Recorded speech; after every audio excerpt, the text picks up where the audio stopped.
Imagine winning almost every single trophy for an entire decade, only then to suffer relegation and almost cease to exist. Guangzhou Evergrande, be the best forever.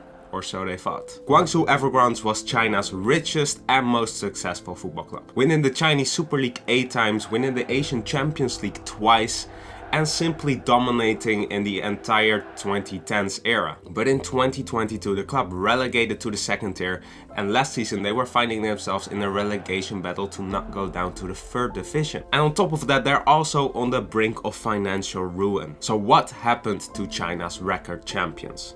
This is the story of Guangzhou Evergrande.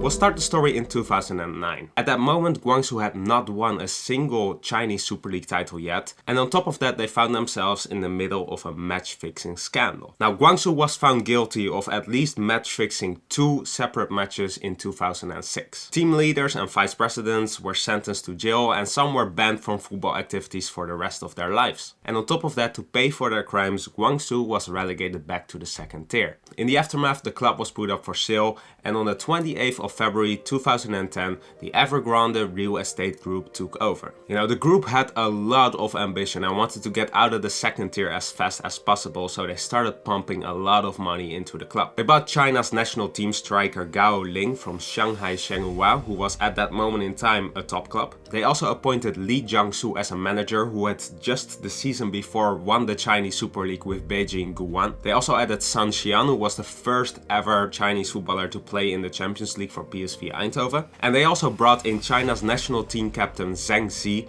and the Brazilian striker Muriqi. Now, this investment paid off as they were instantly promoted back to the first tier, but this was only going to be the beginning. They continued to strengthen and won the Chinese Super League the year after. And after winning in 2011, they appointed a new manager the next season, Marcello Lippi, who had made Italy World Cup champions in 2006. In 2013, they also bought one of their most integral players in El Kesson, who now goes by the name of Ai Kesson and who became a Chinese national player. And that year they became the first Chinese club to win the Super League 3 times in a row, and they also managed to lift the Asian Champions League title that season. After that, Lippi would win one more title before being replaced by Fabio Cannavaro for a couple months before Luis Felipe Scolari took over. In the end, the streak would continue to 7 consecutive league titles and another Champions League title in 2015. They would win the league again in 2019 under Fabio Cannavaro during his second spell at the club, which would bring their total league titles to 8. During the 2010s era, the Chinese Super League also saw an enormous boost. They were basically the Saudi Arabia of now. Many great players moved to China to play for life-changing amounts of money. Oscar, Yannick Ferreira Carrasco, Alex Teixeira,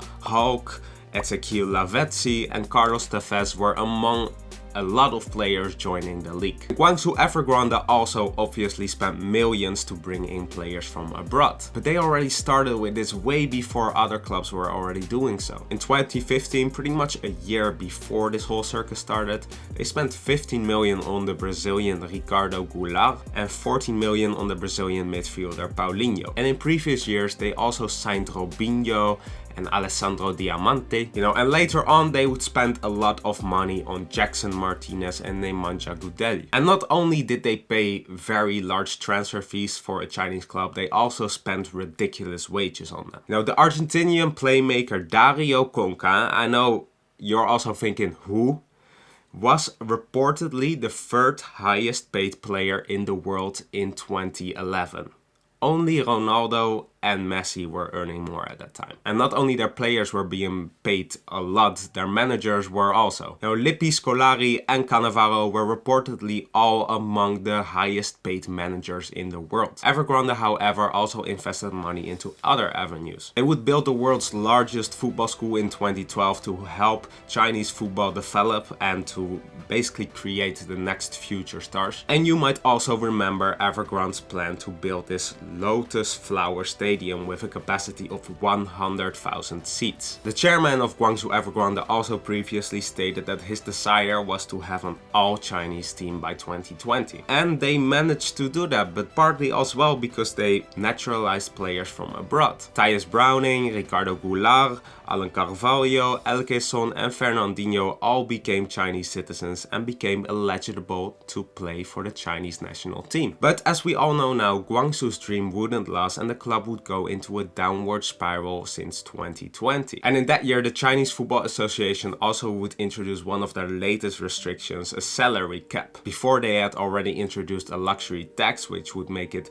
prohibitively more expensive to make big money transfers. And they banned sponsors from naming teams after themselves. So Guangzhou Evergrande at this time was simply Guangzhou FC. But this salary cap meant that overseas players would only be able to earn a maximum of 60.3 thousand euros a week, which is a lot lower than all the star names were being paid when they were going to China. And these new rules limited all Chinese football clubs, but for Guangzhou FC, this was kind of the least of their worries. Now, because since 2020 there's been a huge property crisis in China, and that's basically because the Chinese government put in new regulations about the amount of debt that property developer companies can have. And Evergrande, as we know, is one of these companies. And it turned out that Evergrande had huge debts, and since they've not been able to spend any money on the football club anymore. On the 17th of July 2023, Evergrande publicly stated that it had made a net loss of 66.3 billion US dollars in 2021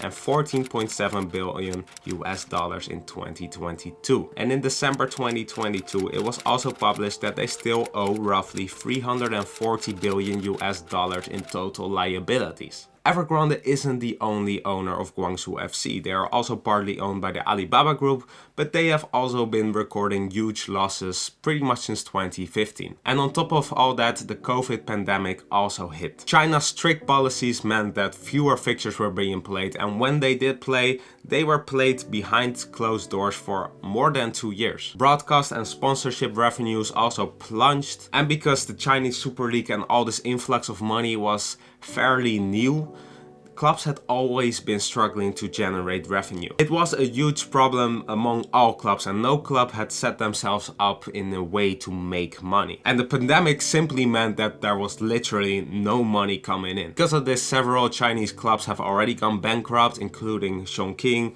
Jiangsu Suning and Wuhan Yangtze. And now China's most successful football club might have a similar fate as they are on the brink of financial ruin. Now, Guangzhou FC still became runners-up in 2020, but then they had to sell some of their best players. The performance on the pitch just massively declined, and they ultimately suffered relegation the next season. And now Guangzhou FC is on the lookout for new owners. Evergrande has until the 29th of January 2024 to deliver a concrete plan of how it's going to restructure its debts to the Chinese government. And if they fail to deliver a good plan, they are going to be liquidated. And that could also be the end of Guangzhou FC, which will leave a massive mark on Chinese football. And we haven't even talked about the fans yet, because Guangzhou FC is one of the most popular and most well-supported football clubs in the nation, who once thought they could fill a 100,000 seater stadium. And talking about that stadium, it will probably never see the day of light as well. Now the only thing we can do is wait to see what Guangzhou FC's future holds, but it would be a real shame if they cease to exist.